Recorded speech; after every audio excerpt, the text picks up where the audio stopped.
Welcome back to the Remote Life. My name is Han Talbot, also known as Han Meets World, and today we'll be chatting with Mine Dedekoca. Based in Istanbul, Mine is the founder and chief happiness officer of Happy Work Studio and played a key role in the creation of Türkiye's Digital Nomad Festival. In this episode, we talk about what remote work and culture mean beyond location, the rise of solopreneurship, and what it means to create a career that is aligned for you. So grab a coffee or tea or something stronger, and let's get started. Amazing. Mine, welcome to the Remote Work podcast. How are you today?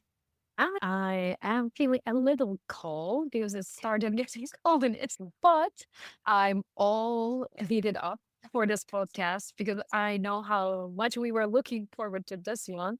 And I'm so glad that this is my first one in 2026. So this is going to be a great start to my year. That's just music to my ears. And hey, it's snowing here in the UK, so we can be chilly and freezing together. It's all good. It was snowy here last week too, and they're expecting more snow, which I cannot complain about.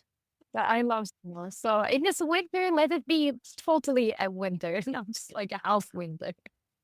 I feel like in Istanbul, though, it was a magical sort of vibe. Though I remember it briefly snowed when I was there a couple of years ago, and it was a bit more magical. It was very cute. Yeah, this time when I took you to the Turkish breakfast place, Oh my gosh. We were shivering outside, but it was so worth it. I've never had a Turkish breakfast before. It's just like an absolute delight of little plates of cheeses and meats, breads, like spreads, tea, obviously Turkish we jams. eggs, everything. Oh my gosh. Turkish breakfast is just a vibe. Well, if you just know everything's just going. And we'll talk about that more as we get like further into the podcast. But I thought just to kick things off, tell us about you and your remote life journey so far. So it has been such a journey over the last 1 year. My journey started back in 2012. So it was a little hard at the beginning because people did not know about it. And I was struggling to tell people about viability of this model that you can even find a corporate job while you're working remotely because back then people thought that it was only like a freelance gig or like a part-timer so that it could not be a real like a full-time a decent job that would bring you some cash like a steady cash. But in time I proved that to be wrong with my own career as well. So whatever I'm telling people, whatever I'm preaching, I'm walking the talk with my experience too. So it's not only that I am talking about it, but I'm living that kind of life. I don't like to call myself a digital nomad because I'm not like a digital nomad per se, but I like to call it like a spectrum. And on that spectrum, you can be anywhere on the spectrum. Like you can be on this end where you are traveling all the time and just you are not having any base, or on the other side of the spectrum where you are mostly based and you're just like working remotely from your home.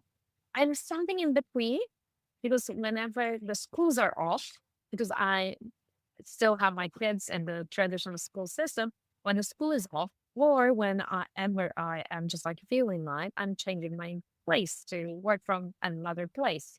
And that's the beauty of it.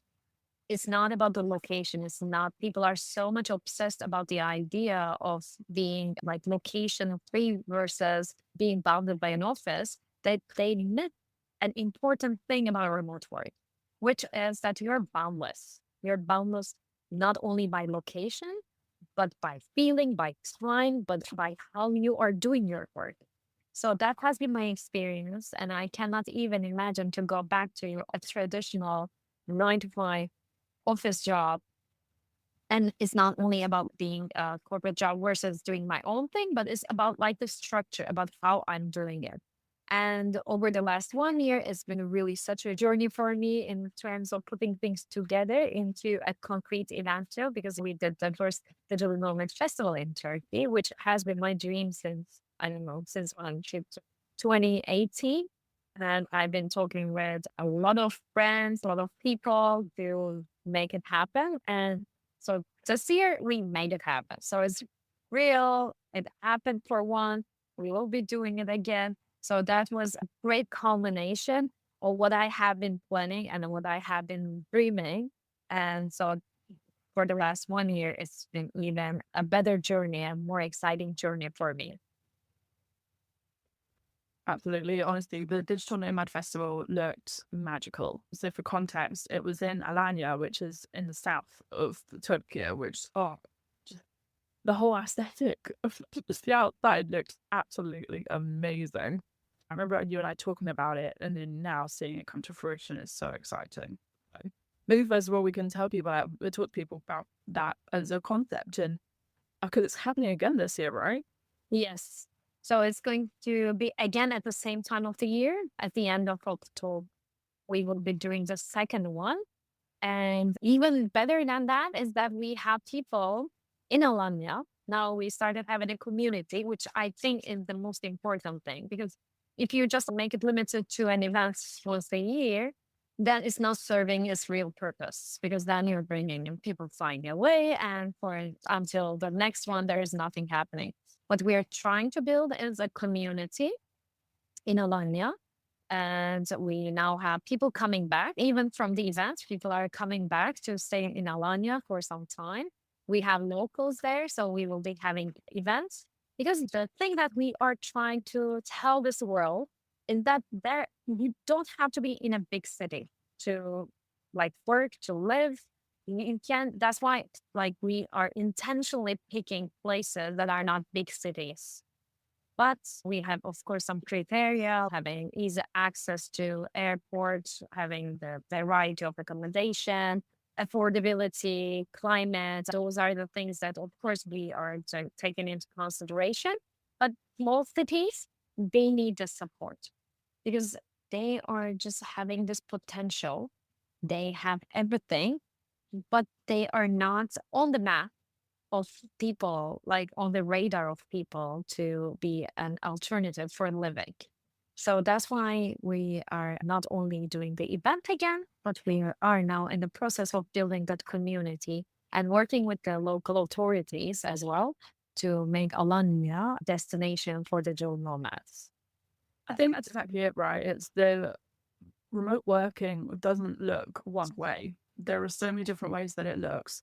So I feel like paint us a picture of what the event will look like this year. So if anybody's thinking, oh, Alanya, never heard of that, but that sounds super interesting. Paint us a picture. What does a typical maybe day or like general vibe look like at the Digital Nomad Festival? So what makes us different than the other? Because there are like lots of digital nomad festivals that in the space, and most of them are my friends. So like we are supporting each other. What makes us different is two things. One is, and the most important thing is the authenticity. What we want to do was to connect it to the traditional nomadism of the Turkish culture, because Turkish people are nomads. We came from Central Asia. We have been nomads since we knew. And like that's engraved in our culture. That's engraved in how we're living. And there are still nomad villages in Turkey. So with our inspiration from Andrea, because like he was suggesting that we think more about our traditions, because this is like the new way of living, but they're also the root where we're coming from. And Turkish people are coming from this nomadic culture.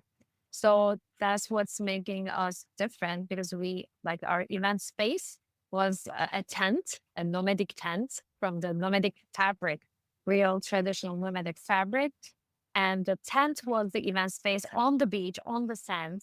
So when our participants came, they were like, when the speeches were being done, it was like on the sand under this traditional fabric. So it felt this is the vibe that's coming from the ancient time of Turkish people when they were landed in Alanya. So this was the kind of life that they were living. So we are replicating that same kind of life. We are mimicking that life and taking it further and just feeding it with more content and making it available for the people of today. So that's one thing. The other one is we had the chance to immerse people into the food, the culture, the surroundings. This year, we are planning to do that more, because last year we had a lot of speakers, we had a lot of content, and people were just like really tired. of the talks and the content. So for this year, we are intentionally designing the event to be like more relaxed, more time, more free time to enjoy Antalya, to just get around the city, to know more about the culture, the Turkish culture, the surroundings, the history, nature. So if people are interested, they will be finding more of those when they come to Alanya. And the other one is we have less focus. We like to call our festival to be focused on solopreneurship. And then this is, and also AI. We had an AI bootcamp, solopreneurship bootcamp last year. And this is going to stay as our focus.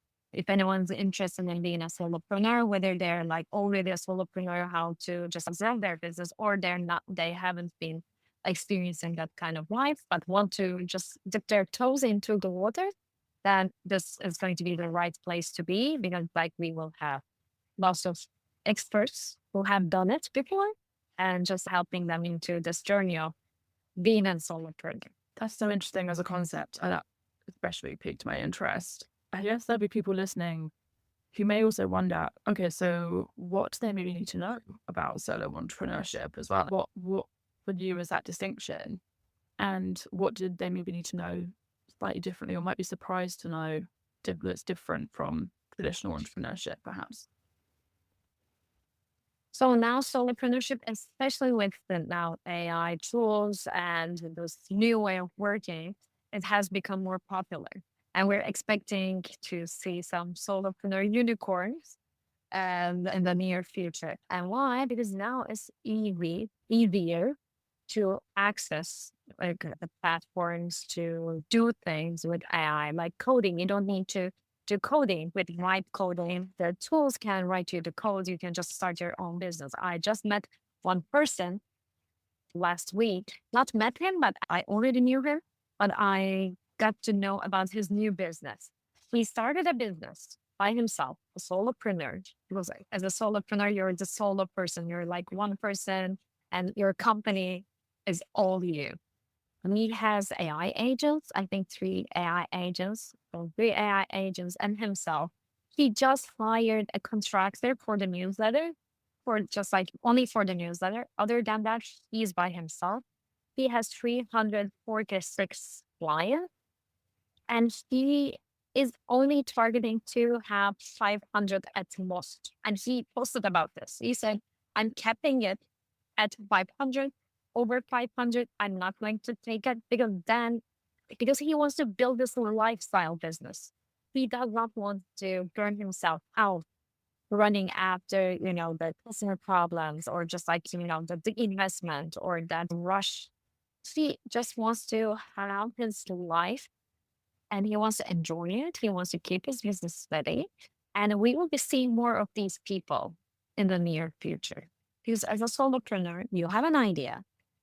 You want to build it into a concrete business plan. That's the most important thing, how to just create a business model, how to generate that cash. Once you have that decent, steady business model, then you can take it into a concrete business, either let's say doing coding, white coding, or using the platforms, and then you're done. And then it's all about marketing. It's all about putting yourself forward. And now we are also seeing that the solopreneurs are like more focused people. They're focusing on one problem. So what is the problem that I want to solve? And they're focusing only on one problem. They're solving that problem. They're creating their solution. And there you go. You have the business. So that's totally different from what we have seen as a traditional entrepreneurship, where you have big teams, big businesses focusing on several problems. No, this is a time where we are now going to be seeing more niches, more focused entrepreneurs, only focusing on one problem, only focusing on maybe trying to solve one problem. And I think for the next 10 years, we will see more of these people. That's so interesting. I guess also, whereas before, for example, having the support of these big teams, like you mentioned, now support perhaps looks like having your community. Like having a community that's not necessarily related to your business, but you've got your solopreneurship community as well. So that's so intriguing. I'm so glad that you mentioned community Mm. because community is everything. Now you are as valuable as your network is. Network, community, I think every business has to spend time and like intentional time on building their own community. Because now we will be seeing like now this is going to be the era of tribe. Yes. So whose tribe is more powerful than the other? Now we will be just getting together with our tribes and getting that support from the tribe, not from, as you said, not from the team, not from those big teams, but from our tribes, for our people.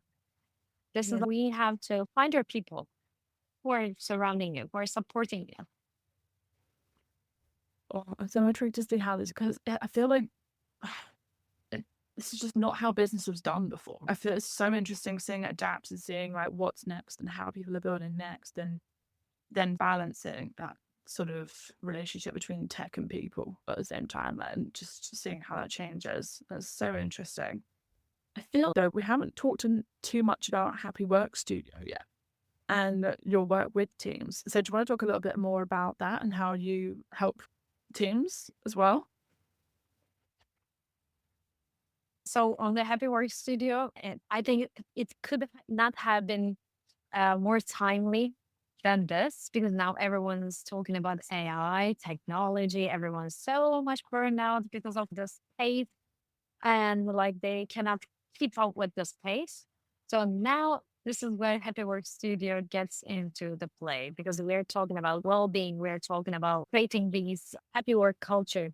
We've been working with a couple of companies to strategize their well-being initiatives because what companies have been doing is people are so much burned out that they were trying to put the fire off. So they thought that we can get them meditation apps or mental health apps, and that would just like do the magic. Or we would just give them a happy hour and we could take them to a picnic and that would do the magic. No, what we're saying is that no, that's only like a band-aid. And for that, with that band-aid, you can only go on for 2 days, 3 days, maximum a week. But what we are doing with Happy Work Studio is we are building the program like a strategy for well-being with the 5 pillars. Here we are working with the World Happiness Foundation, and the framework that we're using is a U.S. Surgeon General's framework of well-being at work. And we have 5 pillars there, and we are touching all those 5 pillars when we are strategizing the well-being. And that includes autonomy, that includes work-life harmony, that includes the protection from harm, where it's like about the tools that you're using, about the furniture that you're using, about the psychological safety that you have in the company or that you don't have in the company. As the opportunity for growth, how much opportunity you are giving to your employees to grow. So we are touching all those 5 pillars. And whatever the company is doing, whatever they are taking as an initiative, we make sure that it touches either of those pillars. Otherwise, because it's going to be a waste of time, money, and energy. So now we have been working with a couple of companies for that. Now we will be starting to work with the cities. And I have also done a couple of sessions with the schools, especially the state schools, doing happiness sessions. And we're trying to create those happy cities, happy companies, and happy schools. So that's on the Happy Work Studio side.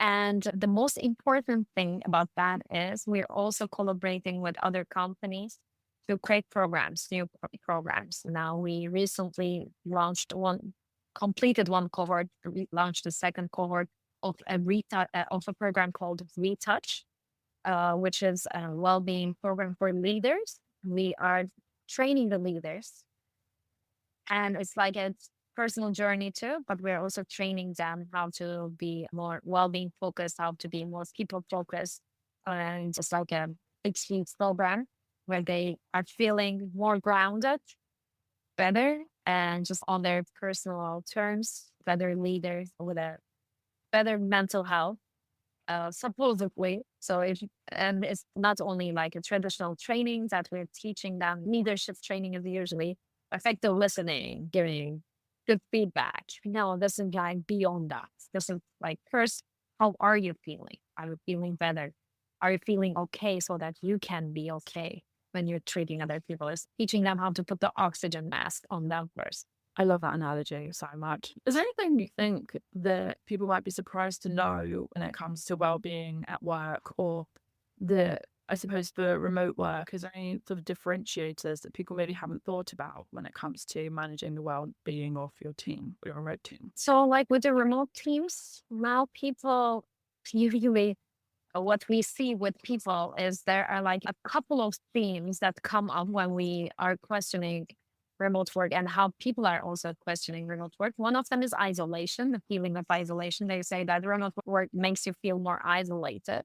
And that also has an impact on the well being too. But in reality, everything that they tell about remote work, that remote work is not working, it's just impacting on a negative term, is because they are not doing it the right way. This is what we are telling.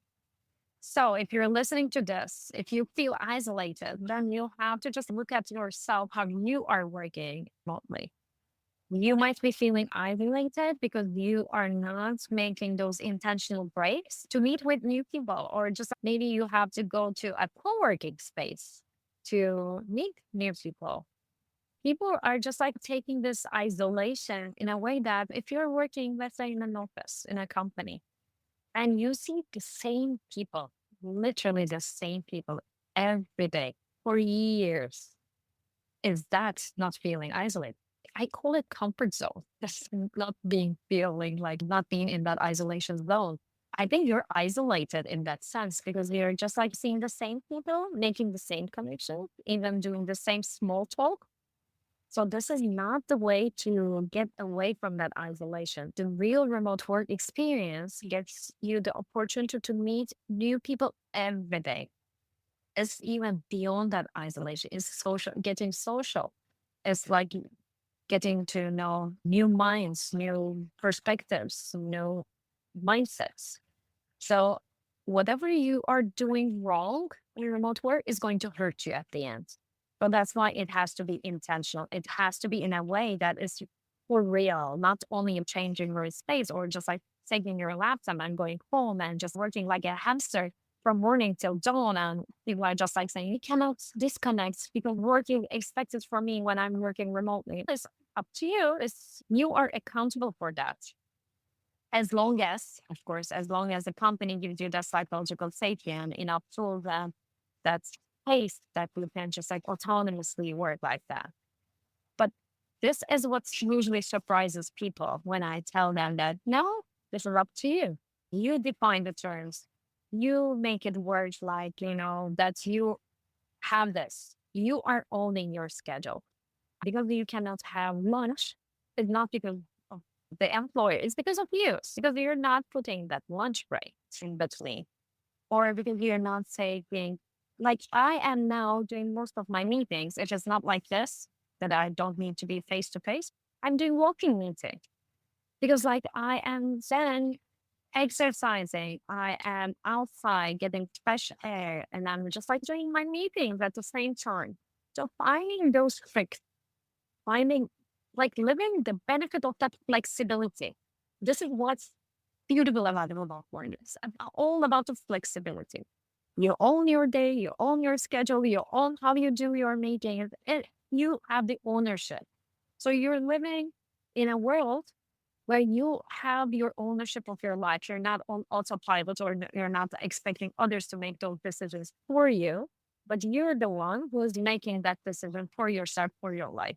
Give me so much food for thought, but it made me think of also, I'd be curious to hear your thoughts. I'm seeing a lot of industries and teams and HR is, from my perception, I feel like we're still not asking the right question about remote work, which is, do you be in an office or not? Do we bring the team back to the office or not? And I feel like that is almost not the right question that teams should be asking. And to me, what I'm noticing is there is a kind of lack of culture, or if it's talked about, it's within the spectrum of the office's culture, work culture. What would you say that remote work culture looks like? So I think you tapped on to a very important thing because, like, at Happy Work Studio, this is what we talk Mm. about. We talk about culture all the time. Even with AI transformation, we say, no, if it's not a culture transformation, then we're not talking about a healthier transformation. If it's like a remote work transformation, it has to start with culture. And you said you have to ask the right questions for the culture transformation. So, what are those things? Like a remote work culture comes with flexibility. That's one thing. As I mentioned, flexibility has to be on the top. So, are you giving that accountability? And accountability comes with, not only the decision making, but also with the required tools. So if you're not giving the accountability, then you will be doing micromanaging, and micromanaging from remote is going to hurt you. So that's why leaders are struggling because they're not doing it the right way. So if you are micromanaging, then you have to be on top of your team all the time, which is really tiring. So in a remote work culture, one, flexibility, two, accountability and ownership, because the collaboration, the tools that they're using has to be in place so that people can do things at their own time, given that the tools are there, the processes are there, because then they don't have to be there synchronously. They can work asynchronously. Asynchronous is another word that defines remote work. And so they can just do it at their own time. Because even now, when we're talking about remote work, even the companies that they say that they're working remotely, they're working remotely in their own geographies. But when we are talking about the real remote work, it's working from anywhere around the globe. And for those companies, a team might have someone working from the US and Australia, which is hours apart, from India to the US. So that team has to have these tools, the collaboration tools, so that everyone can have their own terms, their own time, and their own pace, which takes me to another thing about remote work, which is the KPIs. Each remote organization has to have strict KPIs for people. They have to know their goal, what they need to achieve. That has to be clearly communicated, and the tools and the tracking has to be in place really so that people don't need to even control their team. So the leaders can then be the supporters for their teams. They're not the gatekeepers. They should be the supporters. They should be the people who give them that space of freedom, that space of thriving. So that person is going to have that psychological safety, that freedom, that flexibility to do whatever they do the best. And can you imagine all the things that I'm now saying? Can you imagine that being in an organization? People have the flexibility, people have the accountability and ownership to do things. They have clear goals. They know what they are being asked to do this week, this month. And they are just like having this leader who's supporting them and making sure that they are at their best selves and striving at whatever they do the best. This is so simple. This is so simple. The other way around is harder, but people don't realize this. I'm intrigued. What do you mean? What do you mean by harder? Okay, so the harder is because the other way is like taking more time, and it's like more cluttered and more processes. People have to do more things. You have to be managing more. You have to spend for a leader. That leader has to just spend more time to control what has been done or haven't been done. The team has to just put more time into, let's say, in-person meetings or even synchronous meetings, online meetings. They have to come together. And by the way, no work gets done when people are together. So pre-work has to be done so that when they come together, the creativeness can work well. And what the people do is usually they come together in meetings, they do all that brainstorming, and nothing gets done. Usually it gets pushed away for another meeting and another meeting. So this makes people calendars clutter. It's just hours and hours of talk with no action. So that's why it's really harder. And now think about being a leader who provides that space, that safe space for people to thrive versus a leader who tries to keep control of things, who tries to track what people are doing, how much they're working, how many hours from where, from. What, all those questions versus just being there, having the presence. It's so simple. Think about even the feeling when I'm just like talking about it, even the feeling when I'm just like articulating is different. It's interesting. This is just something that pops into my brain. Do you think there are tangible elements to this? I feel like when you say culture, for example, or like you find so many amazing ways to measure it there, but I feel like companies still get stuck on if it's not tangible, or like even there was an HR lady in a roundtable I did recently who said, "Oh, they're gonna miss like peak moments of office life, like water cooler conversation." I feel like companies still don't fully understand how simple it is and actually how measurable it still is for them. What would you maybe say to some of the people who still live in this bubble of offices, the best way to work? What I tell those people is I have fans all over the world from my remote work companies. And that's the beauty. Like those water cooler conversations, I can have it around the world. I can even do couch surfing around the world for at least 2 years if I get to just visit all my friends for my remote work experiences. What is important is building your community. So the same thing that I said about the companies is true, solopreneurs is true for the companies, company culture. To give you an example, for the last 3.5 years at Flirtasant, I've been doing the lean in circles for women.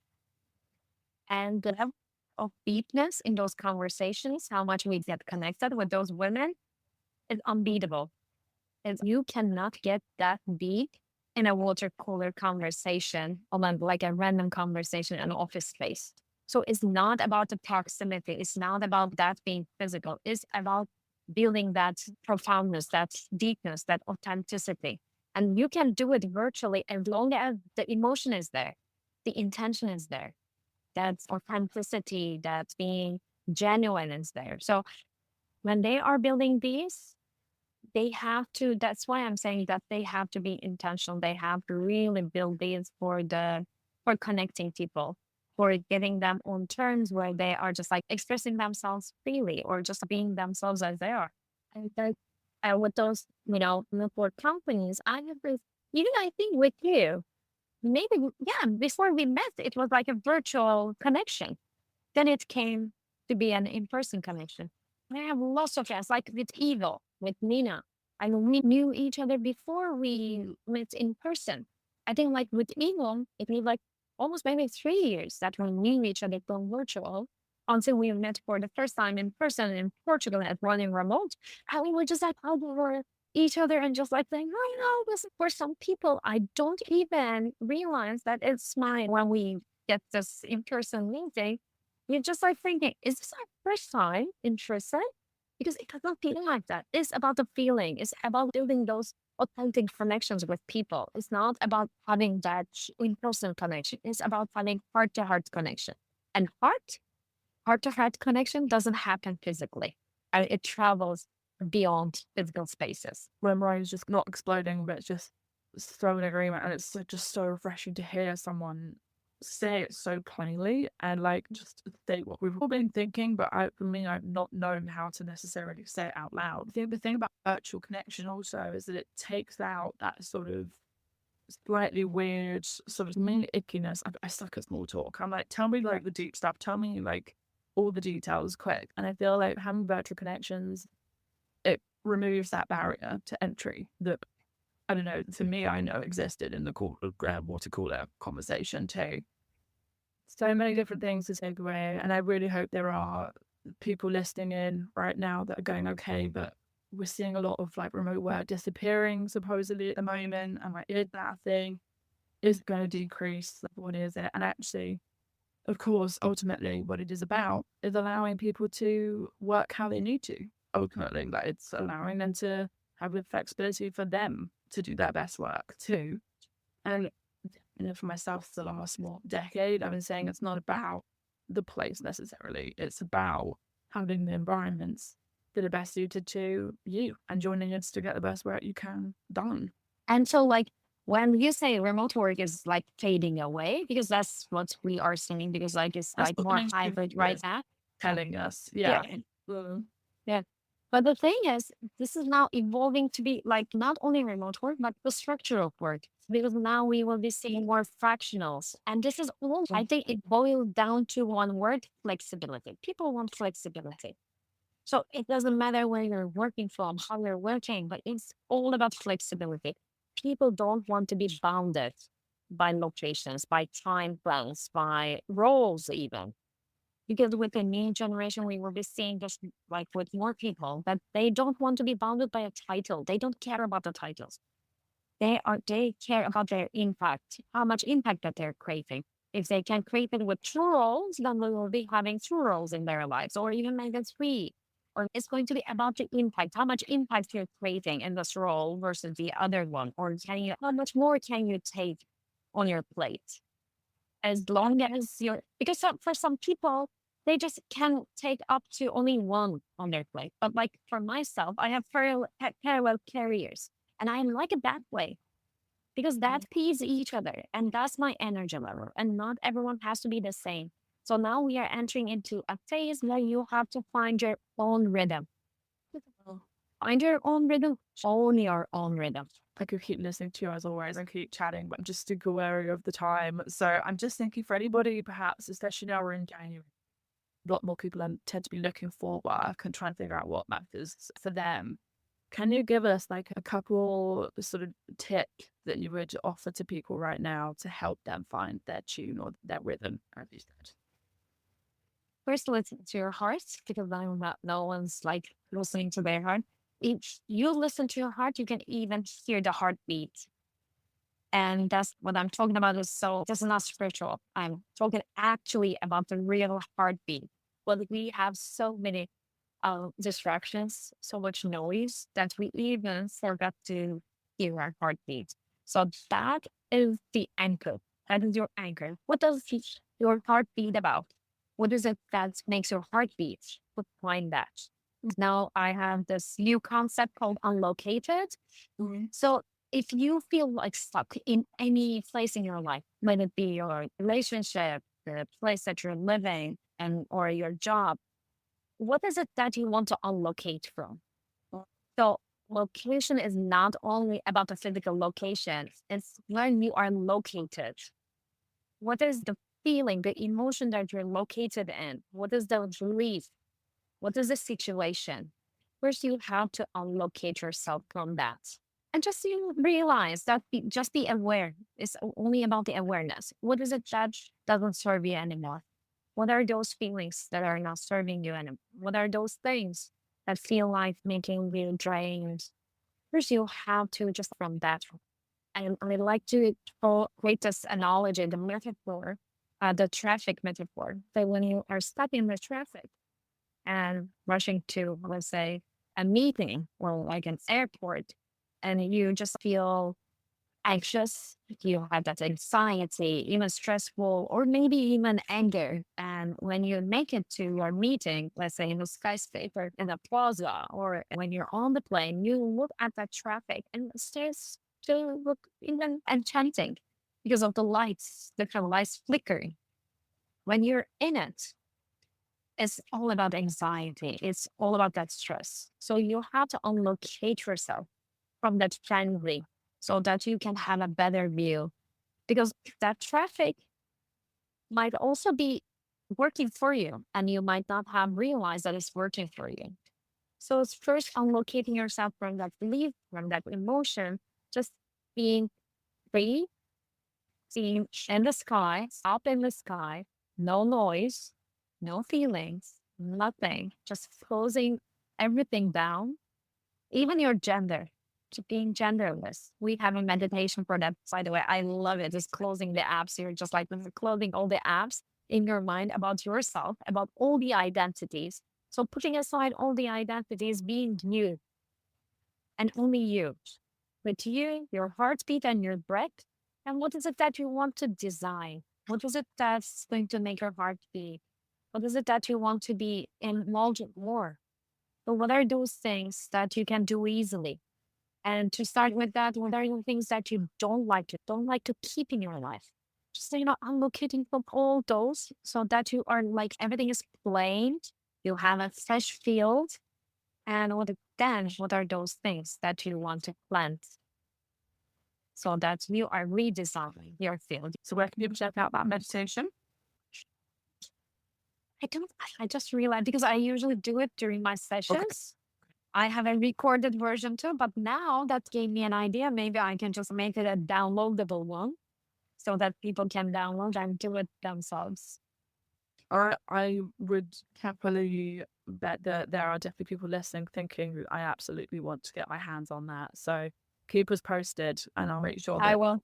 we share about it as and when it goes live. Is there anything else that we should be keeping an eye on, like with your work in the next year? So I'm doing lots of them, and it's even for me, it's really hard to tell how my year is going to end. Okay. I'm a personal flow. I really sometimes people ask me like, how can we keep up with your work? Or I say, just follow me on LinkedIn. That's usually where I post most. So you can just follow me on LinkedIn so that you are less confused about what I'm doing. And for this year, I really want to keep only the things that are just like keeping my mood up. That's the only thing. And that's what I recommend everyone to do so. I think 2026 is going to be the year where we are going to see blooming because we have planted those seeds. Some did not grow, which is okay. There's always a good reason why things are not happening. If things are not happening, just don't question it. Then it was a good thing because when we look back, we usually realize that they did not happen always for a good reason. Just go on with the things that you can take to like harvest. This is the harvest time. Just make sure that you're harvesting them on time because sometimes that's what we fail to do. We just miss harvesting them and that we lose that chance. But there's always a second chance or a chance. Life always gives you the chance as long as you stay in your path. I mean, find your true path, stay in your path. If you're not in your own path, your own design, let's say, life is going to get you out of that path and try to put you in the right path. So try to see those signs. Amazing ways to leave off, I think. Final question. Fill in the blank. Home is where? Home is where my heart is. Perfect.